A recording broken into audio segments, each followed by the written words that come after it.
This is one of the worst-run organizations in sports. The owners gallivanting around to NBA games and airports and stadiums, and look at your product, Jimmy. Oh, my God. I want to know how much longer the owner's going to watch this crap, because the fans have had it. We deserve better. You're just worried more about your stadium than you are your football team. That's the perception, Jimmy. And you allow these people. It's a joke. It's a joke. This franchise has become a joke. And the quarterback question affect the head coaching search? Well, it's certainly something that we're going to talk about a lot with the candidates. But it's maybe a little bit less on their particular view of the quarterback situation and more about their thoughts. And the Cleveland Browns just pulled the trigger. Kevin Stefanski is out. After 6 seasons, the coaching reset everyone felt creeping closer finally slammed into reality. No press spin, no soft landing, no grace period left. This era is officially over, and the chaos is only getting started. You know, we're going to do our work on the quarterback market. It's too important of a position, and it's something that has to be solidified. I can't sit here and tell you today, you know, whether the solution or the starter in 2026 is internal or external, but it's something that we're going to work through. But here's where things go completely off the rails. The man who couldn't solve the quarterback position for 6 straight years didn't lose power. He gained it. Andrew Berry just got elevated to run the whole operation, and that alone has Browns fans seeing red. And Tony Rizzo? Furious doesn't even begin to cover it. Let's slow this down and really set the scene. Cleveland just closed the book on another ugly stretch. 8 wins over the last 2 seasons. 8. Read that again. That's not rebuilding. That's not bad luck. That's organizational negligence at the highest level. This is a franchise that's been wandering through quarterback chaos since the Clinton administration, and just when it finally looked like something real might be forming, the front office hits fans with another fog-filled response. Because while all of this was unfolding, Shedeur Sanders stepped onto the field and showed something Cleveland hasn't felt in years. in the most crucial, you yourself admitted, the next 120 days are crucial for this franchise. And it will decide what happens to this franchise for the next 3 years. Belief. In just 7 starts, the rookie flashed confidence, command, and actual growth. He didn't panic. He didn't fold. He didn't play scared. He marched the Browns down the field against Cincinnati with the game on the line and put them in position to win. In Week 18, with pressure turned all the way up, he delivered again. Those aren't empty snaps. Those aren't meaningless reps. That's real NFL tape. I'm not going to sit here for the next 6 bleeping months and just rail on Andrew Berry. It's not going to happen. So you know what we're going to do? We're going to do what we do for everybody. We're going to do what we're going to do for the new head coach. God knows who that's going to be. So when Andrew Berry walks up to the podium, fans expect direction. They expect clarity. They expect a sign that someone in that building understands how fragile hope is in Cleveland. Instead, they got corporate speak, boardroom language, Ivy League filler phrases that dodge responsibility and say absolutely nothing. Due diligence, exploring options, internal versus external. That kind of talk makes your skin crawl if you lived through Browns football since 1999. Berry wouldn't commit to Shedeur Sanders as the starter. Not even a soft confirmation. Not even a, he's earned the inside track. Nothing. Just more hedging from a front office that's been hedging while the quarterback room collapsed year after year. That answer lit a fuse, and Tony Rizzo exploded for good reason. Because Browns fans aren't stupid. Outside looking in, when there's a split where you remain, Kevin is let go, it almost gives off this sense that maybe there was a divide. They've seen this movie before, and they know exactly how it ends. This is what drives people insane about Andrew Berry. 6 years. 6 years in charge of quarterback decisions. 6 years of chaos, resets, gambles, and regrets. Baker Mayfield out. Deshaun Watson in. That saga alone deserves its own documentary series. Then came the endless rotation of backups, emergency starters, and forgotten names that make fans say, wait, that guy played here? And now Jimmy Haslam hands this same architect even more power. No accountability, no course correction, just more control. The way the Browns handled Shedeur Sanders is exactly why he looked like what he looked like yesterday. Is part of it his fault? Sure. He played awful. Shedeur holds on to the ball too long. Well, guess what? That's what he does poorly. He also throws the ball better than Gabriel. Okay, he does. And by the way, he was also a catch away from tying that game for as bad as he looked. A couple of things. He's a neglected player. You bury the kid on your depth chart. You don't give him any reps. And then if you know what he's doing wrong, it's called coaching. You got to coach him not to take the sacks. You got to coach him to be able to throw the ball away. The problem is, kid didn't get any reps. He admitted the first time he threw a ball to Jerry Jeudy was yesterday at the stadium. The same Andrew Berry who somehow turned quarterback evaluation into a guessing game. The same Andrew Berry who oversaw a room so unstable that Rizzo can barely keep his composure talking about it on air. And here's the part that truly makes no sense. Shedeur Sanders gave you proof. 7 games of proof. He showed poise under pressure. He showed arm talent that pops on film. He showed leadership that teammates respond to. That game-winning drive against Cincinnati wasn't luck. It wasn't coaching. It was a quarterback rising to the moment. That's not something you casually brush aside with "we'll evaluate everything." That's a foundation. That's momentum. That's exactly what this exhausted fan base has been begging for. Yet Berry won't even give fans the respect of saying, "Shedeur Sanders is our guy moving forward." Not a commitment, not confidence, not even optimism. Just more corporate deflection from an organization that's been stuck in neutral for years. Rizzo isn't buying it. Browns fans aren't buying it. And every second this front office hesitates, the tension grows louder. Cleveland isn't buying it. And honestly, nobody should.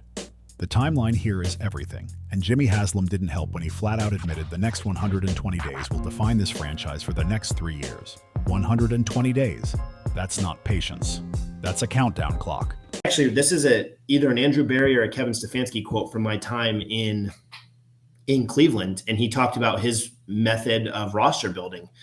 And actions sometimes speak louder than words, so I don't know that this is held true for his entire stint, but he talked about always wanting to be a quarterback away. And I think the perfect example of that is how the 49ers built their roster. Like, they drafted Brock Purdy with the very last pick, but the rest of the roster was absolutely rock solid. And if you miss on the quarterback, sure, you're, maybe in a little bit of trouble. But if you hit on it, then you're the Vikings of last year or the Seahawks of this year, where you're not paying a quarterback a ton of that salary cap money, and you haven't wasted draft capital on that quarterback. 120 days to hire a head coach who won't get swallowed by the chaos. 120 days to settle the quarterback position once and for all. 120 days to nail a draft that has to deliver immediate contributors. Miss on even one of those, and this thing collapses fast. And who's steering the ship through all of it? A general manager who has never hired a head coach before. A general manager whose quarterback evaluation history ranges from shaky to flat-out disastrous. A general manager who just told the fan base he can't commit to the lone bright spot from a brutal season. That math doesn't work. Let's be honest about what's really happening here. Andrew Berry isn't being cautious. He's protecting himself. He's keeping wiggle room. He's leaving escape routes open because executives do that when they're scared of being wrong again. But this franchise doesn't have time for optionality anymore. The Browns don't have the luxury of another quarterback experiment. Fans have endured 25 years of this cycle. Open competitions, recycled veterans, mid-round projects, bridge guys, and hope disguised as strategy. 25 years of watching the most important position in sports get treated like a slot machine. Pull the lever and pray. It's exhausting. It's draining. And it's exactly what Berry is lining up for year 7. Is Andrew Berry trending in the right direction? Yes. Yes. That's not a made-up take. That's not a pro Andrew Berry, his uncle's take. He's trending up. He had a good draft. Not the draft we need, but a good draft. Solid players, 4 to 5 players, and Shedeur is your wild card. Yes, Berry acknowledged Shedeur Sanders came through in the clutch. Yes, he admitted the rookie delivered when it mattered most. But acknowledgement without commitment means nothing. That's lip service. Make it make sense. Shedeur Sanders just finished his rookie season under pressure. He stepped into a broken situation, showed composure, showed toughness, and proved he doesn't shrink when moments get heavy. Any competent organization would already be outlining development plans, building an offense around his strengths, and sending a clear message that he's the guy. Instead, Cleveland is floating external options, market evaluations, and competition. Translation? We're not sold, we're hesitant, we're hedging. That's not development.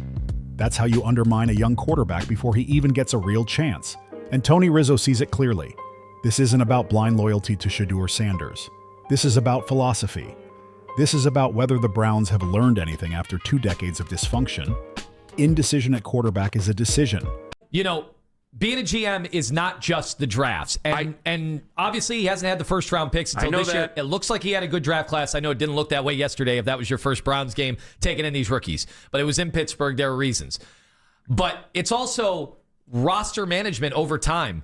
How did they get caught with their pants down on the offensive line? You have had how many years to see that Bitonio was probably going to retire? We thought it might be last year. Where was this getting ready for the mass turnover on the offensive line? Now it's criminal because you're going to go into next year and you're going to be trying to do another rookie quarterback next year behind what offensive line? That is mismanagement of the roster. That is what they're supposed to be good at. It's not just the drafting here and there. I know, and but then then you had 4 quarterbacks this year on 2 football fields, divvying up reps and having 2 separate quarterback competitions. I understand that. The hell does that make? That makes no sense whatsoever. And more often than not, it's the wrong one. The irony here is brutal. Kevin Stefanski gets fired because the offense stagnated, because quarterback development stalled, because conservative play calling and pre-snap chaos made games painful to watch. But who built that roster? Who assembled that quarterback room? Who constructed an offense that couldn't protect consistently or separate when it mattered? Andrew Berry survives. Stefanski doesn't. Now Berry wants trust. He wants patience. He wants another evaluation cycle after 6 straight years of missing at the most important position in football. That's why Rizzo's frustration hits so hard. And here's what really twists the knife. Berry finally showed signs of growth last draft. The team got younger, faster, more athletic. For the first time in his tenure, you could squint and see a real vision forming. And then he opens his mouth about the quarterback situation, and everything collapses instantly. Minutes about yourself. Excuse me. How fast can you, I guess, get to where your team is watchable again, and just a better product? Any goodwill Andrew Berry built evaporates on the spot, because in this league, once you show hesitation at quarterback, nothing else matters anymore. Not your defensive line, not your offensive tackles, not your shiny new edge rushers. Without the quarterback, all of it is meaningless. You're not building a contender. You're rearranging deck chairs on the Titanic while the water is already pouring in. That's why Browns fans lose their patience so fast. They've seen this exact pattern play out for decades. Talk up the roster, praise the culture, highlight the depth, and then completely freeze when it's time to make a real quarterback commitment. And let's be honest, the quarterback market isn't some magical solution waiting to save Cleveland. Who exactly is Andrew Berry going to find that's clearly better than Shedeur Sanders right now? A veteran retread on his 4th team chasing one last check?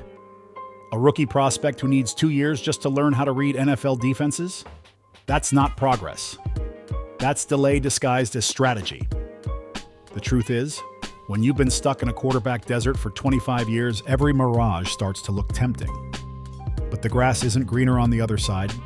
It's just more uncertainty. Shedeur Sanders represents something Cleveland hasn't had in a very long time.